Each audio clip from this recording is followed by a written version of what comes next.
বিসমিল্লাহির রহমানির রহিম। বলছি সেই নান্নু মিয়ার কথা।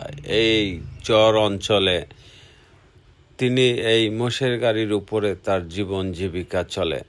তার পরিবারের 5 জন মানুষ এই মোষের গাড়ির পর জীবন জীবিকার মাধ্যম দিয়ে তার যাত্রা শুরু।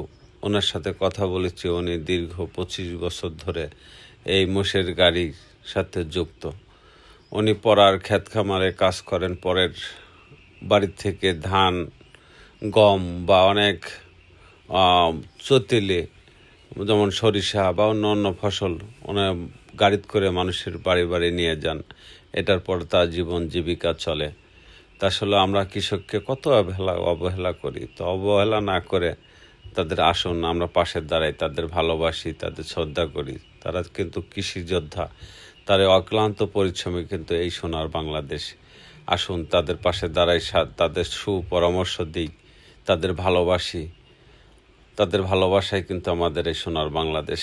যদি ভিডিওটা ভালো লাগে অবশ্যই শেয়ার করে দিবেন, অপরকে দেখার সুযোগ করে দিবেন।